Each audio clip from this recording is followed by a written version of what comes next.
Hello and welcome to this week's book club with Miss Jackson. We're carrying on with our Rebecca's World story.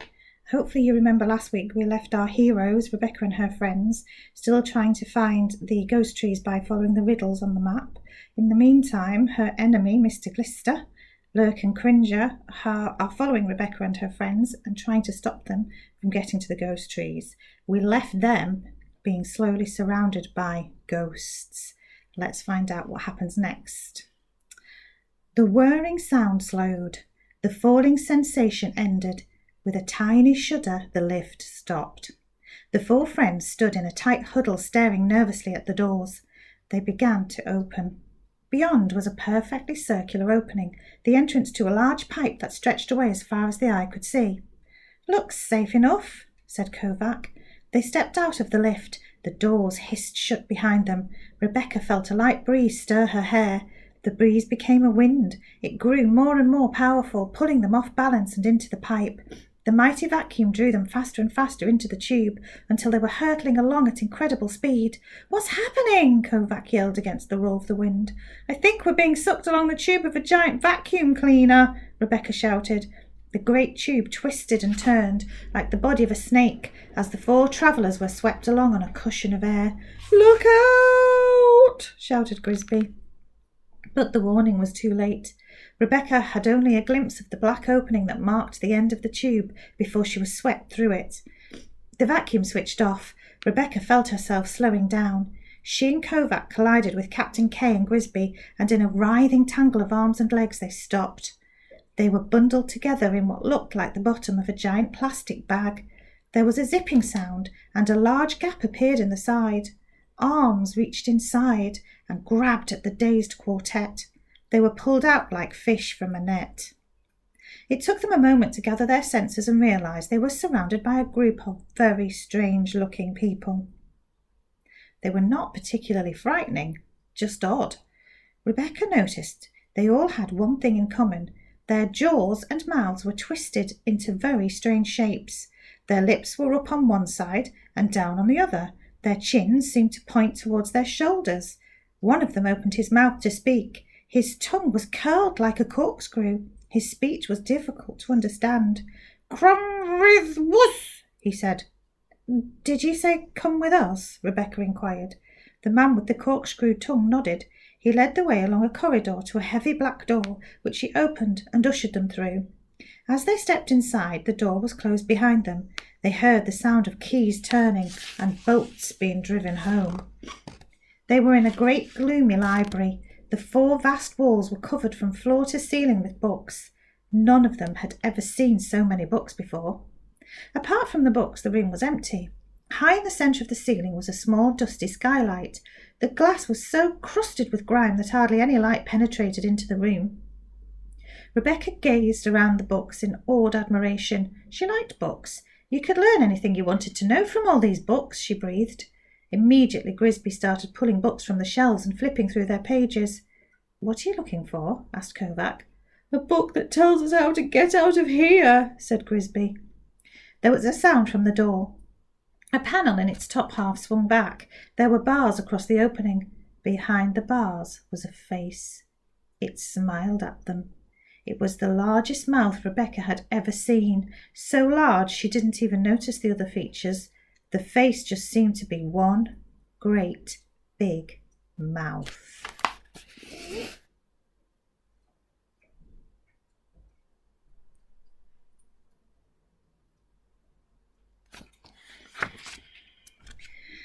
"Well, well, well," said the mouth, forming its words with great care. "Always nice to welcome new slaves."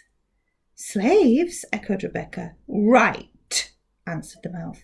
"If you don't pass the tests, you stay here and work for me for the rest of your lives." Rebecca remembered the riddle on the map. "You're the tongue-twister monster," she exclaimed. "Right again," said the mouth, smiling still more broadly. "You might have noticed that the slaves who brought you here have some difficulty in speaking. That's because they spend their lives trying to invent new tongue twisters that I won't be able to say. They'll never succeed, of course." What's a tongue twister? Inquired Grisby nervously. A tongue twister is a group of words that is extremely difficult to say, answered the mouth. You have to repeat the words 3 times quickly. I'll give you an example. You, the one in the baggy red suit. I'll give you an easy one to start with. Say Peggy Babcock 3 times, quickly. Captain K licked his lips and then rattled, Peggy Babcock, Peggy Babcock, Peggy Capdock. Failed, roared the mouth triumphantly. Now, you in the fur coat, it said. Try sheep sleep sweetly in sheer silk sheets. Grisby cleared his throat. He began. Sweep sleep sleetly in sheer silk sheep, sweep steep wheatly in sear stilt sweet sheet sweep sleetly in swear swilk sweets. Grisby grinned at his friends. Not bad, eh? Said it perfectly. Rubbish! Shouted the mouth. Well, perhaps I did make a little slip, said Grisby. Kovac was the next to try. Say, pop the salt pot top on, Poppy, ordered the mouth. Kovac pursed his lips and tried to speak very precisely. Pop the salt pot top on Poppy. Faster, roared the mouth. Pop the salt pot pop on Potty. Pop the salt top on Totty. Dreadful, chuckled the mouth. Now, little girl, let's see if we can find an easy one for you. Try red leather, yellow leather. Rebecca closed her eyes and concentrated. She formed the words very carefully before she spoke them. Red leather, yellow leather, red leather, yellow leather, red leather, yellow leather. Not a hope, smiled the mouth. Does that mean we're your slaves? Captain K asked. No, the mouth answered. That was just a demonstration. You have to make up a tongue twister that I can't say. If you do, I'll let you go. But I warn you, I'm superb. So would I be, thought Rebecca, with a mouth as big as yours.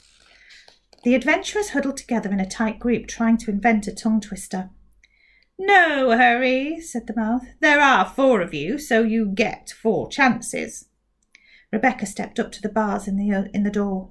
Say, how the old bald owl howled, she said carefully. Easy peasy, said the mouth. How the old bald owl howled. It said it 3 times without faltering. 1 chance gone. 3 left, it added confidently.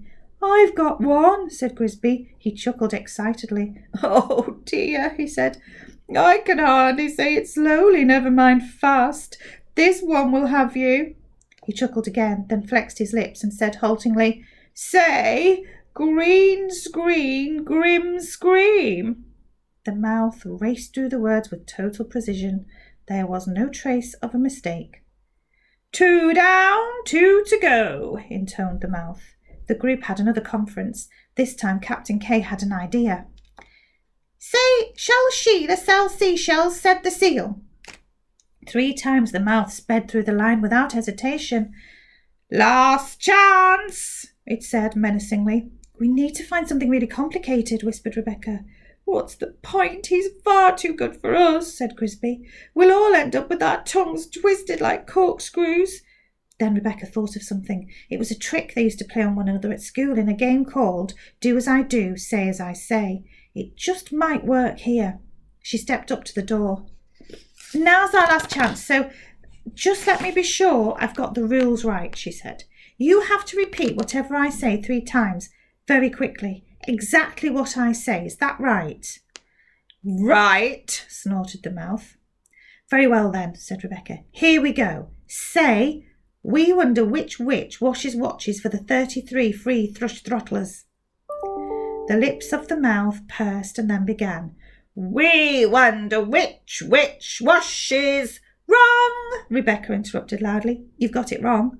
The mouth curled into a snarl. I never get it wrong, it snapped. I'll do it again, even faster. We wonder which washes watches for. Wrong, wrong, wrong, cried Rebecca. You were supposed to say exactly what I said, and what I said was, say.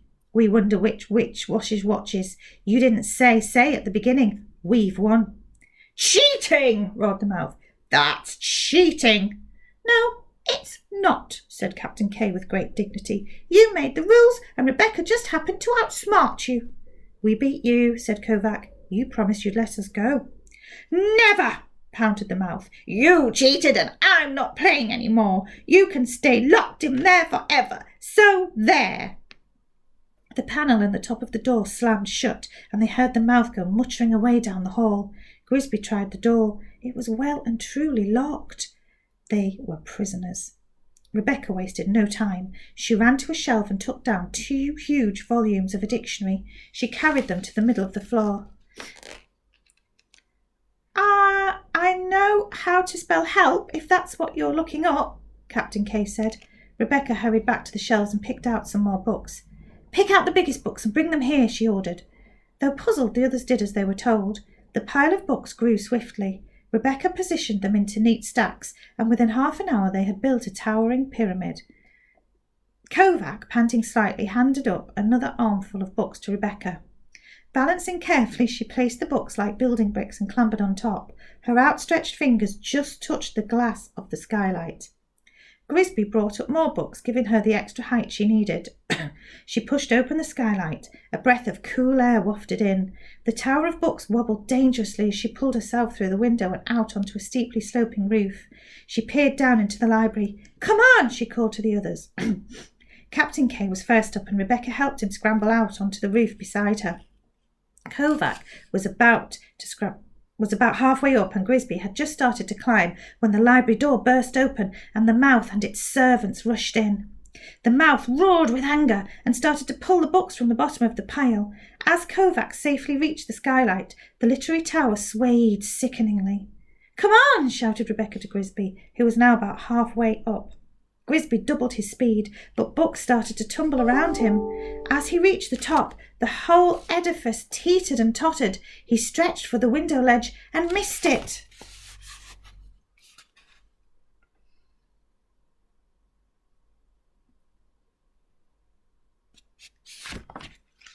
"Jump!" shouted Rebecca. Grisby jumped. The fingers of one hand closed on the window ledge. The books fell in a great avalanche, leaving Grisby hanging high above the roof. His friends dragged him out onto the roof. Below, the mouth and its servants struggled from under the fallen books. "After them!" screamed the mouth. The friends slithered down the roof like toboggans on an icy hill. They shot off the edge and sailed through the air. There was an enormous splash as the 4 of them hit the waters of a large, deep pool. Rebecca felt herself sinking. Then slowly she started to rise. As her head broke the surface, she began to swim to the nearby bank. Grisby, Kovac and Captain K were not far behind her. Without a word, they scrambled out of the water and started to run. And we'll look forward to finding out what happens next in Rebecca's world. I'll see you next week, everyone. Take care. Bye.